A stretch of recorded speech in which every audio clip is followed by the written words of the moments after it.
Look up from your telescope, take me on this journey home. I don't wanna wait no more.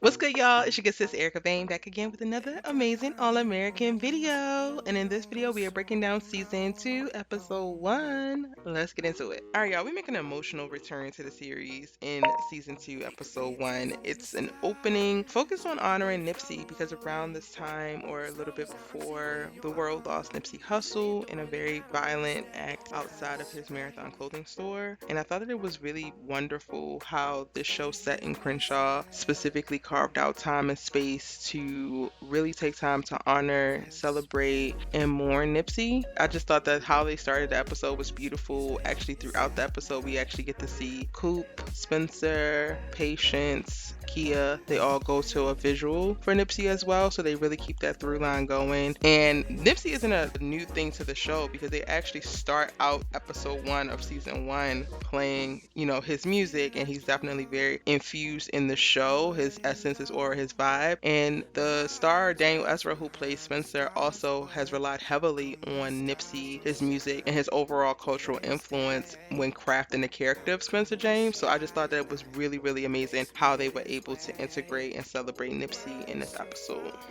Now, we also can see at the top of the episode that Spencer makes a decision right away that he is going to go back to Crenshaw and play for Corey. That's his dad. This is his community. He's going to return. And he kind of grapples with this decision throughout the episode because he's still at Beverly Hills going to school there. He's still interacting with his teammates. They're having parties and they're making plans and they're talking about, what they're going to do and how they're going to continue their legacy. And all the while he's sitting on this decision, and he really wants to have a conversation with Billy and Grace before he actually confirms the decision. Now, thank God by the end of the episode, he actually decides to wait on actually confirming his decision. Well, it's like twofold, y'all, because I'm gonna go ahead and skip to the big old aha at the end. Corey brings in Darnell, who we don't know who he is yet, but at the end, when he receives a text message from Spencer saying that he needs more time, we get to see a young boy meet him at the bus station. Can we talk about cliffhangers? Can we talk about things getting up leveled a notch? But the way that he embraced this young man is just like, sir, Harpo,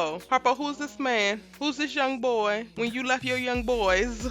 Y'all don't know how angry I got. We didn't even know who Darnell was in this moment. But at the end of this episode, I was like, oh, Corey, it's me and you. Bro, just step outside real quick. Just step outside real quick. Anyway, in this episode, we get to see a ton of Beverly Hills celebrating. Honestly, they should. They just won state championship at the end of last season. And in addition to celebrating, I think that Jordan in particular is using the celebrations to mask his pain. He is running through chicks left and right. Olivia makes quite a few jokes. Olivia was the one-liner queen in this episode, yo. She says so many funny things, but she's talking about how, it's a different girl every day. And while they're at the beach, Layla's like, well, let him enjoy it. He's living his state championship life. Like, let him, live that out. And it's like, no, clearly it's more to that. Throughout this whole episode, Olivia is the one that's just like clearly seeing that there's so much more to everything that's going on. She's the one who initially makes a statement of like, yo, Spencer, you really should move back. My mom is fine. She goes to Crenshaw to tell Billy to stop drinking like a fish, get his ass up off this couch and go do something about making his life better and putting our family back together, because what? It seems like he has given up. She's also on Layla's head, yo. She is on Layla's head from the top of the episode, like, yo, something is going on. You didn't answer the phone for me over the winter break. Like, are you okay? And Layla is keeping up this lie that we don't learn about until the very end of the episode when we see a text coming from her dad who's in Japan. But she's basically telling everybody that her dad is back at home and that she's okay, but she literally spent the winter break by herself. Jordan, Olivia, and Laura went to Lake Tahoe for the break, and Olivia makes this point of like, oh, I was calling you, never called me back. Layla seems to be okay, but she is playing it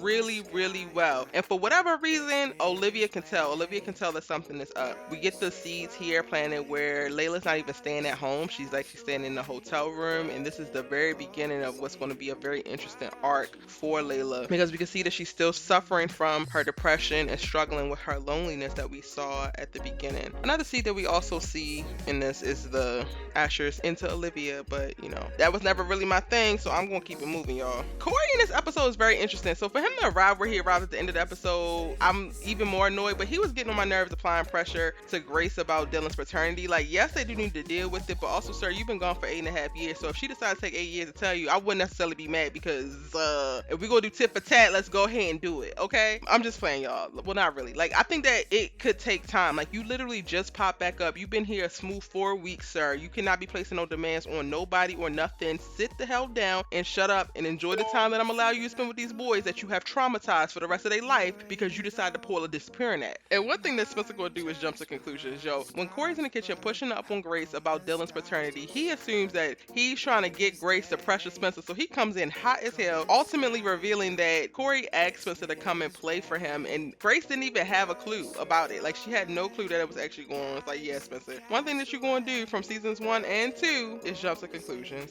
It was very interesting to see how Billy and Spencer interacted in this episode. They didn't interact much, but when Spencer goes to look for him, because of course he wants to have a conversation about his decision before he announces it, he lets Billy know that he thinks that he's just punishing himself for the things that he did and he needs to like do better. And he really feels away because Spencer's going out of his way to like be mindful about how to break the news to everybody involved. He doesn't want to hurt anybody. Meanwhile, Billy just put his little resignation, let it down, and just went Crenshaw, started drinking like he could care less about anybody. And Spencer makes a very, very valid point when he points this out. I think it's in this moment that I really understood or really started to register like, yo, they're not just coach and player or like father, like son. They are really like friends, because they were having a conversation that honestly one of Billy's contemporaries should have been having with him. Somebody on Billy's level, age range, maturity level should have been telling him the same things that Spencer told him. But hey, the message is the messages, and as long as he gets it. We meet Rochelle mostly for the first time in this episode, which was very interesting. Sis was coming with a whole different type of energy, and I still don't know. Like, I'm still trying to figure it out, but I think that it was a lie about a reference to like the pop-up was potentially happening, because she's the one who's like, are you living in Beverly Hills? Because they're going to pop up on you and they're going to catch you and they're going to vacate the state championship if you're not. And that's the thing that gets the wheels turning, because Spencer goes and he like talks to his mom. He's like, yo, I can't go begging somebody to let me stay there just so that they don't lose their championship. And then that puts the thing into Grace's heart to go and talk to Laura and apologize to Laura. I do believe that she wanted to do it anyway, but this gives her a very valid reason. And she goes and gives one of the greatest apologies that I have ever seen. Listen, Grace, we forgive you, sis. We forgive you. And Laura forgives her too, because she turns around and comes to Crenshaw and talks to Spencer like, yo, your room is ready in my house whenever you're ready. I love you so much. And what's going on between the adults have to do with us. That don't have nothing to do with you. I absolutely adore you. And again, Laura don't miss when it comes to showing up for these Crenshaw kids.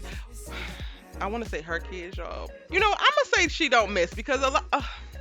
No, I can't. I struggle with this, because for the most part, Laura, I think, does a really, really great job. She just had a few blind spots when it comes to Olivia and Jordan. I know I've been talking about this for a while, but I'm doing the identity video this week, so you guys will see it very, very soon. I'm sitting down and getting all of my thoughts out about this identity video, because this is going to tie into that with Laura too. But for the sake of this video though, Laura don't miss. Laura don't miss in her maturity. She don't miss in her strength and her power and her ability to just show up. And I really feel for her. We get a moment where we see her breaking down crying about the marriage and about where she is in her marriage, which is a thing that pushes Olivia to go to Crenshaw and actually check Billy. But I just feel so bad for Laura, because she's been put through a lot and she's been a really, really amazing woman. There's people checking people left and right. Olivia is checking Billy. Grace is having to check Billy because she got to pull him up out the bar. Grace ultimately winds up having to check Corey and lets him know like, yo, you've been gone for 8 years. You're not finna come in here pressure me, pressure my boys. That ain't finna happen. So go ahead and get it together. Grab yourself, gather yourself, because we ain't doing this. And I love to see it. She was 100% right in that. There was a bunch of like people checking other people, and then also a bunch of like subtle conversations. So we have the conversation happening in Crenshaw with Coop, and now Coop is a snitch because she snitched on Tyrone. At the top of the episode, her and Preach were struggling, but Preach steps in and stops her from getting beat up in the alley and like, yo, you good, don't worry about it. So then we have these little subtle changes within relationships and alliances being formed. While Olivia wasn't able to break through and really get Layla to admit what was going on, she at least was able to communicate that she could tell that something was up, which I think also helps reaffirm their friendship. Even the quick conversation that Billy has with Corey towards the end of the episode also just helps you to really understand where these characters are on their journey, as well as where they are in their interpersonal relationships. So even Billy and Corey being able to sit down and be cordial for that moment spoke volume. So there was just a lot of forward movement, character development, and establishing what we were going to see in the rest of the season in this episode, and I thought it was really, really well done.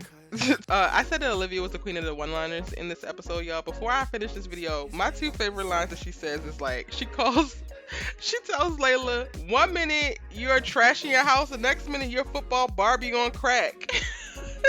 That was a very, very, very good articulation of the description of what Layla had going on in that moment. And also, another little subtle note of things that I mentioned, Layla literally responds, Olivia, I know you like saving people, but come on, a little moment, a little drop there in the character development, because that is definitely damn true. And my second favorite line from Olivia, her one-liner was like, you're stealing, she tells Jordan, you're stealing from mom to support your harem of hoes. Like, Olivia don't miss. In this episode, she did not miss with the comedic relief and the one-liners. I'm totally here for it. But y'all, that is my episode 1 breakdown from season 2. Let me know what you thought of the episode in the comment section down below. If you're new here, go ahead and hit the subscribe button, join the tribe. I'm Erica Vane, and I'm breaking down All American every day, sometimes twice a day, but mostly every day. And I want you to join the tribe by hitting subscribe. If you missed any of my breakdowns from season 1, you can check it out here, or any of my All American videos. I got that playlist link for you too right here. Get into it, watch another video, and I'm gonna see you in the next one. Bye.